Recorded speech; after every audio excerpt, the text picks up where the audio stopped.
Welcome to Change the Narrative. I'm your host, JD Fuller, an African-American licensed psychotherapist, professor, diversity coach, consultant, and author. We talk about the isms. We talk about the phobias, anything that marginalizes and oppresses. Everything we are not and everything we are is because of fear. Through a mental health lens, we'll have difficult conversations with celebrity guests, political activists, and everyone in between. Our mind will tell us whatever we want to believe, but the truth lives in the body, and that's where change occurs. Are you ready to change the narrative? So, Eric, by now, you're one of my favorite colleagues and one of my favorite people. So it's quite the joy to have you on the show. And I'm going to try not to gush throughout and maintain an appropriate interview style. So thank you so much and welcome to Change the Narrative. Thank you for having me. And of course, as always, it's a mutual feeling of admiration. I love it. Mutual Admiration Society. That's what we belong to. I want to start with, the audience learning a little something about you. And I find the best way to do that is to ask a question about history, your history, that is. So tell us one thing that is all we need to know in your history that would give us a kind of a theme or an idea of who you are. All right. So at the end of 5th grade, my family was thrown apart. My mom and I had moved up to northern Minnesota, and the man that she moved up there with left when she turned up pregnant, and a bunch of people from her life came and brought us back down to Minneapolis.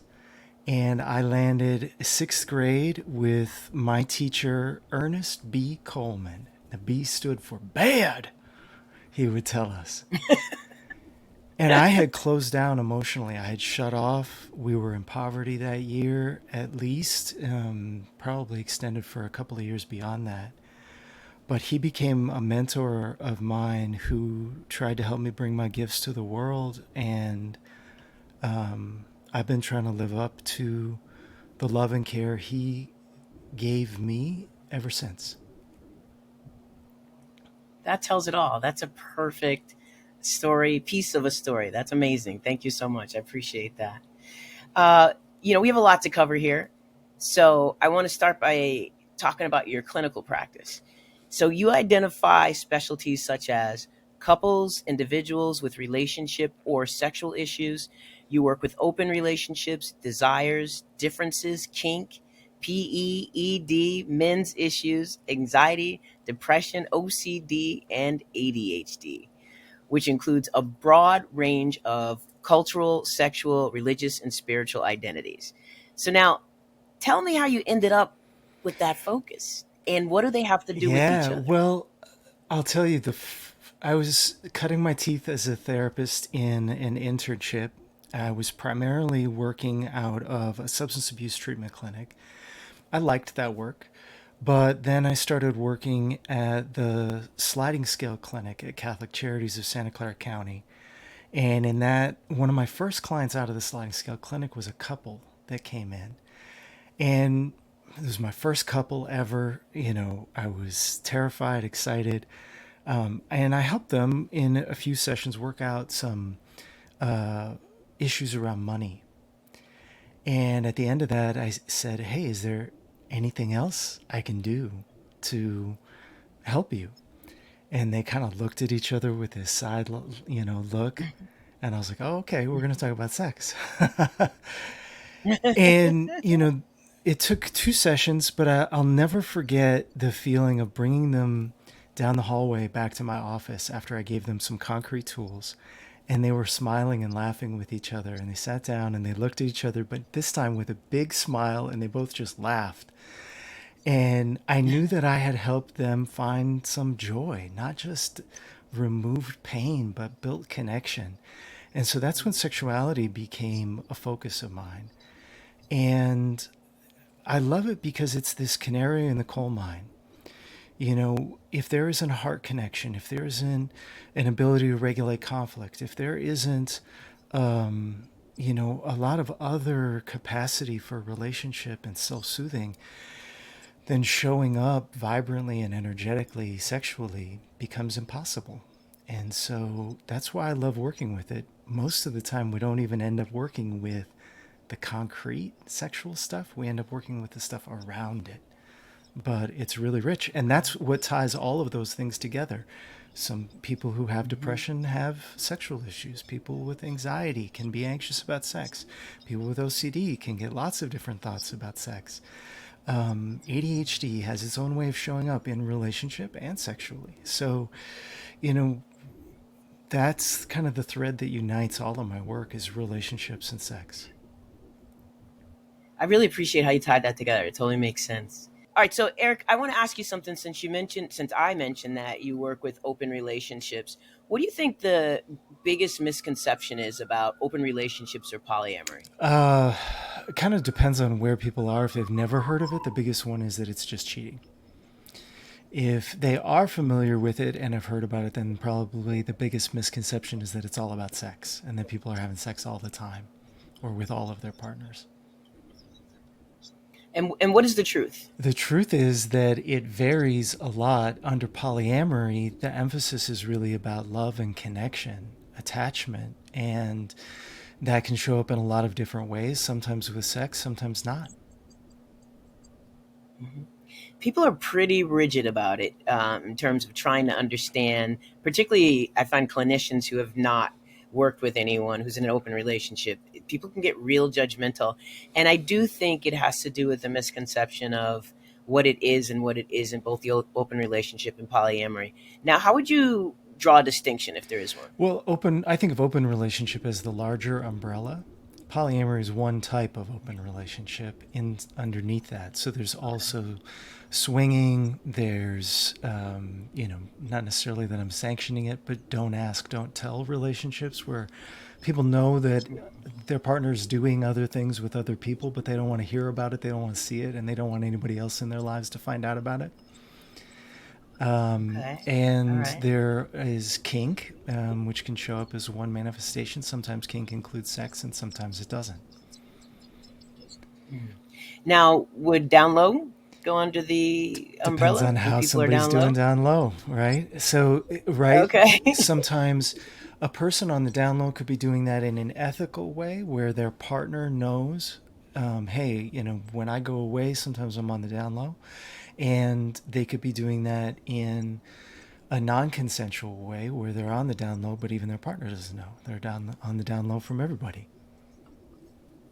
Man, there's so many different levels and ways to try to understand. And I always want to try to be as educated as I can without, with realizing all the things Yeah. that I don't know and not be afraid to ask, but always want to make sure it's curious and not judgmental. Look, you've been a clinician for a very long time. What makes you a better clinician now than you were over the years? And it's more than experience. So that's what I want to Yeah. focus on. I think I hope there are a number of things. One of those is I make a lot fewer assumptions anymore. When I see somebody have a physical change in their body during a session in reaction to a partner, even if I look at that, I'm like, I know what happened there. I check that and I know I don't know what happened there. And so I ask so much more. What happened? What's going on? How did that feel? What's going on for you right now? And I am just finding that the more careful I get about taking my templates or even my experience and trying to stamp it onto assuming or interpreting, the more in tune I get to stay with somebody. Even if I say, I think something just happened for you, is it this? It's so much more skillful than just saying, oh, well, this is going on for you. Yeah, when you're a clinician, and I'll say in the earlier years, it's like a game show of guessing what's happening and Mm-hmm. offering And you insight, think you're doing right? well when you get it Oh, right. Yeah. yeah, I know what's going on with you. That's like it's going to pay for your student loan or something. And and the reality of it is I respect so much how you respond to that because it is about being more comfortable and not all about Mm-hmm. confidence. It's comfort, I think, and I feel like that's what you named Yeah. or explained. Yeah, That makes sense. absolutely. I also think there's something in there about being willing to be more authentic with my own reactions Mm. and more honest about it. Yeah, you're right. You caught me. I was feeling judgmental in that moment, and not only did Mm. I feel it, which is one thing that's human, but I let that show on my face, and it hurt you, and I'm sorry. Being able Wow, being able to stay that's with a skill. something like that and not put your ego on the line is so much more powerful than anything else. We can't eliminate our humanity when we check in at the beginning of a session. We There's some trickery in it because we are led to believe, we hold people's emotional lives in our hands, and there's some grandiosity in that perspective, and yet, we are so much more vulnerable than we pretend to be. And I think what you describe is that crossover to authenticity when you're not afraid to make a Yeah. mistake. It's the thing that allows the opportunity for a corrective experience, I think. Absolutely. And corrective Yeah. countertransference, uh, right? Because the countertransference we had earlier in our career looks Yeah. different now. And so it can feel more, I don't know, tolerable, maybe is the word now, since we've learned how to manage it better, Yeah, hopefully. tolerable, but also I think there's a lesson in there. Pretending that it didn't exist, pretending that it wasn't there, didn't mean it wasn't there. It was there, and it was Okay. interfering all along. And we just had two choices. Like, we could accept that it was there and deal with it, or we could choose to pretend wasn't there, and we're still going to be dealing with it. Only it's going to make it much worse. I, I stand corrected. That's a better, much better way of phrasing it, because it was there all along. You were just Yeah, denying it. Yeah, yeah. that's great. Okay, I appreciate that. So, obviously, you can see right away, I'm saying this to the audience, that I really value your mind and how you think about things and just how it works. So, I want to get right into your new book, The Better Man, A Guide to Consent, Stronger Relationships, and Hotter Sex. I mean, how can that title not grab anybody? Anybody in a couple should be curious about that. First of Thank all, you. It's been a congratulations. long coming effort. And you have worked really hard to bring about something that's truly significant and important. So, this reads like your I want to begin with your afterword. Let me say that first. I want to begin with your afterword, because that was like, well, damn now, I Eric, what you I doing knew up in you would here? do that. And that is why I love you so much, because nobody else has touched it.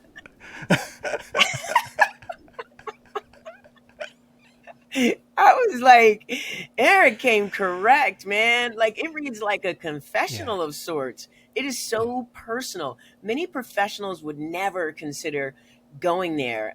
Can you explain your process and your Yeah, let willingness me to say do what's so? there, and then I'll explain the process and the willingness. So, what's in Okay, there, cool. the afterword is titled I Am Flawed Too. So, this is a book for men about consent, sexual entitlement, the ways that we get twisted up around our own high desire, emotions, attempts to deliver our love.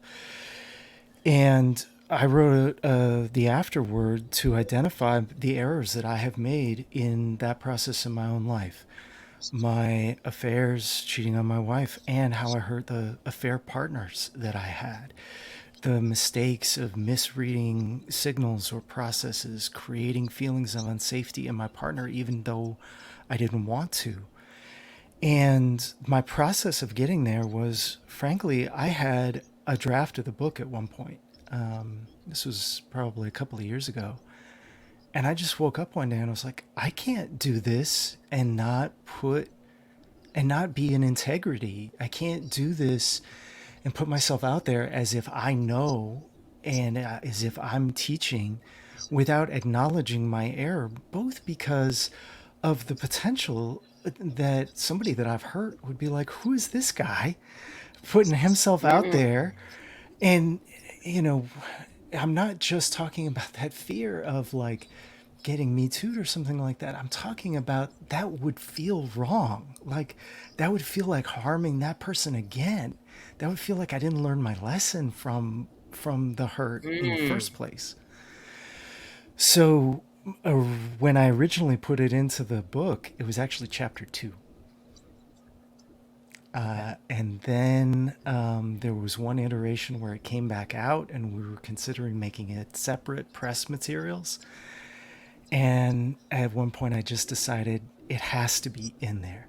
It can't be somewhere else. It can't be where a reader would have to bump into it. It has to be integrated into this message, Mm. because it's the only way for me to be in integrity with this process. That makes a lot of sense to me. Also, I could imagine a reader bumping into that in the middle and thinking this is going to be a sterile handbook and then being like, wait, what? That's not, I was in town. I thought I was getting just an academic handbook. What happened I here? hope that a reader, long before the middle, encounters that it's not an academic handbook. I mean, Yeah. I do say early on that I kind of point to the afterword to let the reader know that that material's there. Yes, you will.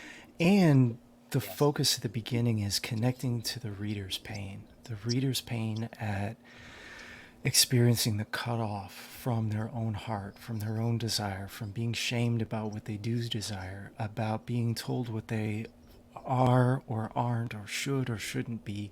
And so we kind of moved it later in order to center the reader and the reader's pain at the beginning.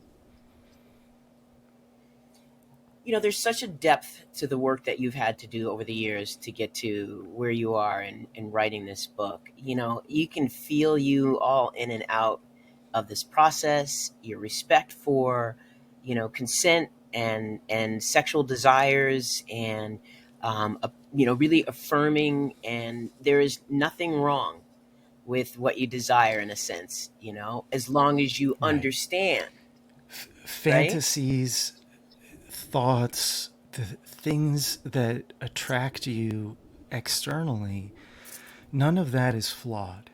It's random. You didn't choose it. It arose in your psychosexual development. Some of those things that turn you on that are fantasies, you probably don't want to do. You you Mm. know that's not who I want to be. That's not what I actually want done to me. But there's a story in there about what would free you into your eroticism.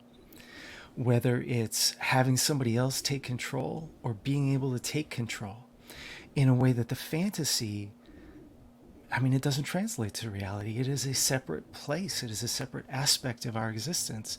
And yet we can create so much shame for ourselves about the content of our minds without focusing on our behavior and the impact of our behavior. That's where we need to keep more of our attention. That's very deep. Now, I'm going to Yeah. sidestep a little bit to when does it become, I hate the word problem, but an interference in your life? Say, the label of porn addiction. When does this fantasy become a barrier to something So, else? in the American Association of Sexuality Educators, Counselors, and Therapists, we talk not about sex addiction, but we talk about out of control sexual behavior. Behavior that feels out of control for the individual. And I'll tell you, there's a two-part recipe to it. One is shame, and the other is not dealing with it. And what happens in the process of shame is that people try to cut off even more parts of their sexuality. They try to make relationship agreements that aren't sustainable. They try to become someone that they're not. And in that process, they end up pitting themselves against themselves. Their sexual side that desires expression, that desires pleasure, tries to overwhelm them, and they do things that are outside of their values and that feel out of control. And so that's the term that we use for things that are colloquially called sex addiction, because it feels to the client coming in out of control. But the thing I see in my Right. practice when I deal with clients who come in with a feeling out of control is that their behavior could be all across the spectrum. One person comes in ashamed of solo private behavior that they do in the privacy of their own home once every 2 weeks that's perfectly physically and medically safe. and they feel incredible shame about it. And somebody else comes in and they're doing that same behavior 7 times a day, and they don't have any shame about it, and there's no problem. That's, I appreciate that's good stuff. Yeah, Before I get into the next question, I want to say I just have never, in all my years, over probably 30 years now, met a psychologist who's just so relatable and so authentic. It's just so refreshing. It's like no question is too far for you, and you have a way of personalizing it in a way that just feels so validating to the listener. So I I'm just so want to glad. share that I'm so glad that midstream comes here. through. That's what I intend. Yeah, it is. Generally speaking, this is a stereotype, and I'm just saying my cis het female friends consistently say that it's so difficult for men to engage in communication around what pleases their partners, which, by the way, would ultimately please them more. How do you respond to that? So there is an openness of communication that we don't know how to have. We have a lot of difficulty being honest about our internal desire. We have a lot of difficulty trying to fulfill the image, for example, of what we think a man ought to be, what he ought to desire, what he ought to be able to do for his partner. And when we put all of those ideas in front of, or as the mask on top of, what we really desire, how we really feel, and how we really show up in the world, we create this incredible gap between our real, authentic selves and our partners. And so it's so important that we do our internal work to prepare for that authenticity, to remove our own shame around it before we can even begin sharing it with somebody else. Yeah, that's good. That's good. And so what do you see as the partner's part, the woman's part in this example, um, to facilitate that process? Is there a part for that female to So play? I think there's no reason we need to even keep it inside of a heterosexual relationship, right? If Right. you are with a male partner and he's having a hard time showing up for you, receiving your desire, telling you what he really desires, one of the most important things that you can do is bring a non-judgmental openness. And if you can hear, this is something that I'm interested in, this is a fantasy that I have, and remember, okay, so that's a fantasy. That doesn't mean I have to do that. That doesn't even mean my partner wants to do that with me. But there might be some ways we can play with that fantasy. We might be able to use words from that fantasy. We might be able to pretend out some parts of that fantasy if that's something that works for me. Now we get to be in the creative space of how do we work with what's coming out instead of just going, "Ooh, I don't know about that. I don't want to do that Yeah. way." Okay? Well, nobody said you had to. You were asking about what turns your partner on. Can you just listen? That is what turns your partner on. Now what do you want to do with that? So to my cis het Yeah. female friends, should they bring this conversation up They certainly to can. their male partner? I don't know that there's a reason for them not to. Um, Fear. yeah, well, there are a lot of good things on the other side of a lot of fear. There you go. Excellent. That's good Yeah. enough for me. Appreciate that clarity.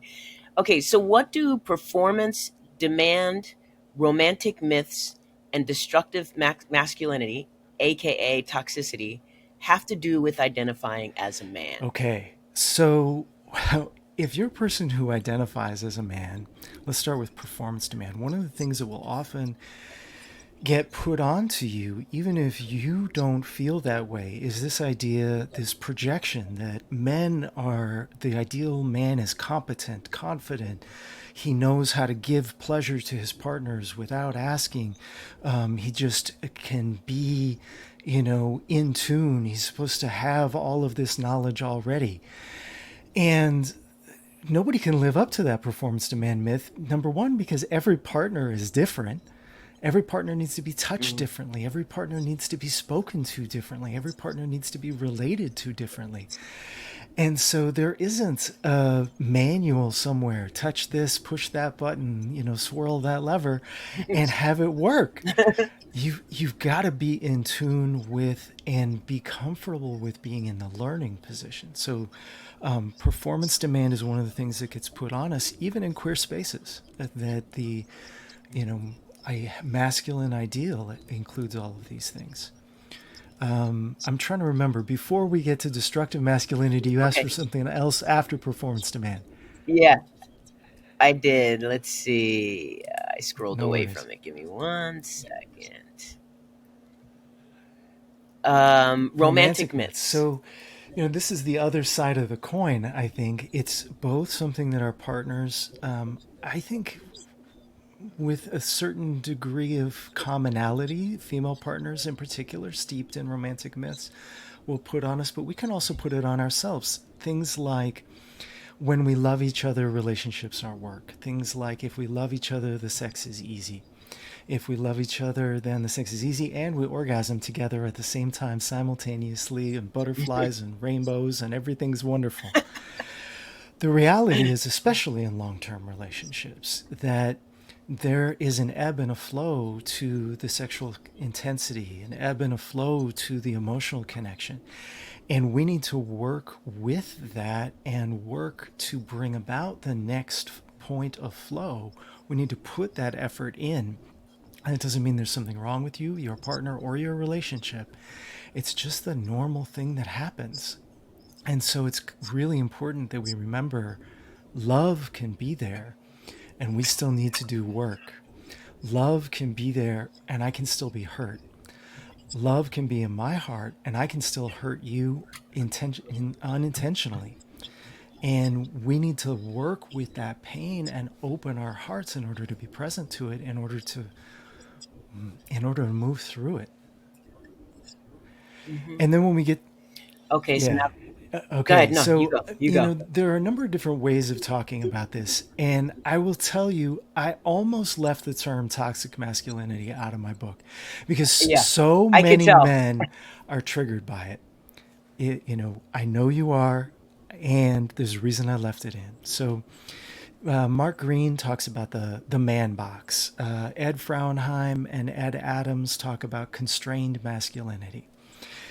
What those terms refer to is the small definition of what a man is allowed to be.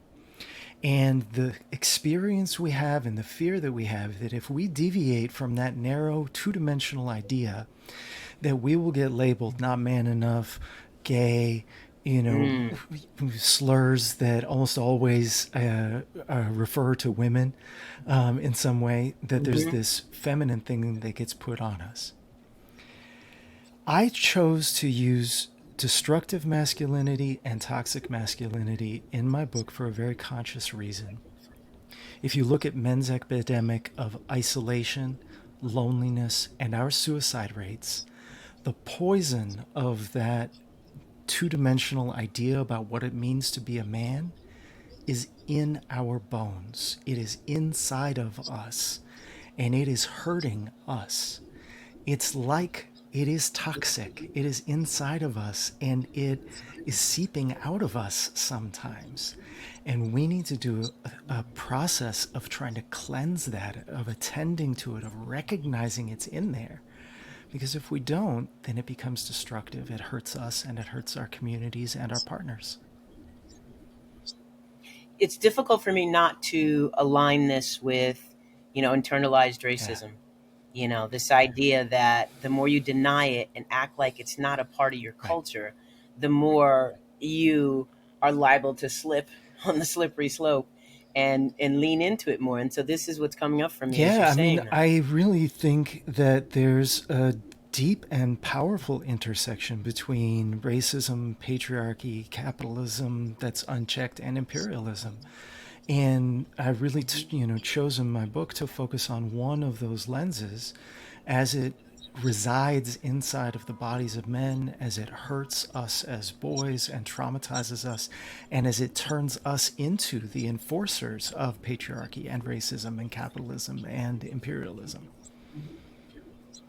And I just want to not let the birthing body out of this Yeah, scenario. You know, the female yeah. identified or birthing body. I want to help them have some ownership of this, you know, toxicity that they always want to throw at men and patriarchy, and just have them recognize that you're a part of that as well. You created this, and in some way you nurtured it, and then when it becomes this thing, you don't want to take any I ownership of I it. think that there's a little bit of a vulnerability inside of especially white feminist circles, for example, that they want a seat at the table, but they don't want to dismantle the table and the structures that created it. They don't want to dismantle the structures of oppression. And I think that one of the things I hope I can do for the men who read my book and their partners is to help create an understanding we are also oppressed by this system. And there is a liberation to be had for us as well. And that includes members of our communities beginning to treat us with more gentleness and more kindness, just as we have Hmm. rightfully been demanded that we begin treating the members of our community with more gentleness and kindness. Yeah, that's exactly where I was going to go next. This idea that, you know, the systems of white supremacy hurt white bodies Yes. as Yes. well. You know, Resmaa Minikin is big on that. You know, it's like recognizing that it hurts you as well is what you're talking about here, and it's so important to understand that it's a loss for men, and when they subscribe to a patriarchal culture as Yes. well. I think that's a really important And you emphasis. don't have to subscribe to it. I mean, the most common thing, my psychotherapy practice is centered in the Bay Area. When I reveal to a man in how, in his relationship, sometimes even in his gay relationship, how he's Hmm. exhibiting elements of sexual entitlement, trying to take autonomy over his partner, not listening to consent, of creating emotional pressure, they are almost to a person horrified to observe that in themselves. They don't consciously want that. Hmm. But it's one thing to have that head knowledge and that head value that you align with. And it's another thing to get to the root of how that got put into you and why it's now coming out of you. Hmm. You know, one of the barriers is that you continue to benefit from it externally while it's, you know, causing this destruction internally. You know, that's a difficult dichotomy It to really recognize. is. And I think that that's one of the ways, for example, that men being emotionally cut off serves us in the business world. Hmm. And I think it's one of the things that I love about the fact that my work has brought me to the place where that begins breaking down. Because I've had people with wealth by any standard in my office who are losing the most important relationships in their life because of their lack of emotional connection.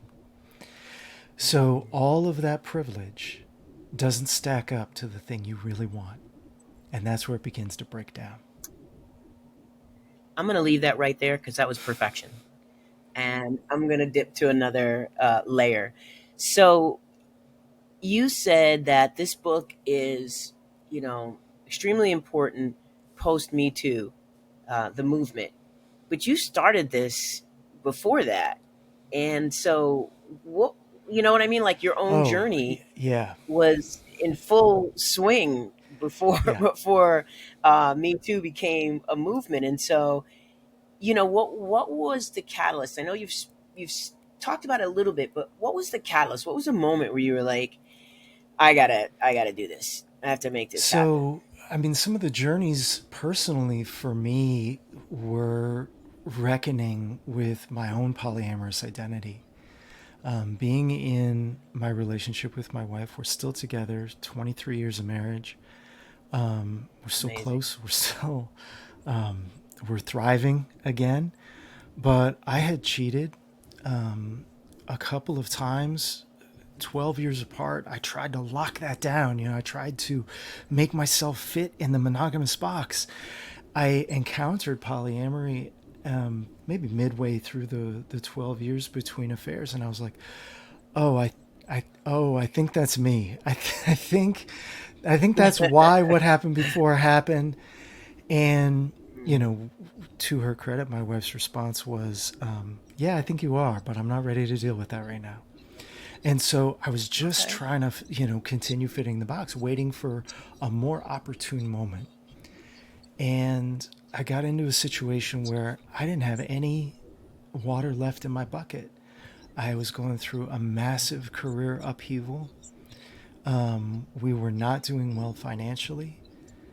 And this, opportunity for infidelity, came into my awareness. And there was life in there for me past my ethical boundary. And there was this flood gate that broke. And I realized I had to move into being in greater integrity with my nature. The seeds of that have been building in my practice. The lived lesson of that has been a lot of what I've been bringing to men. The catalyst that turned into the seeds of a book was it during the Me Too hashtag process. Um, you know, Okay. predators getting held accountable was one thing, but there was a particular story that came out. Listeners may remember the Aziz Ansari story. And when that story came out, I was like, yeah, that's what I see in my office. People who know better but aren't doing better. Mm.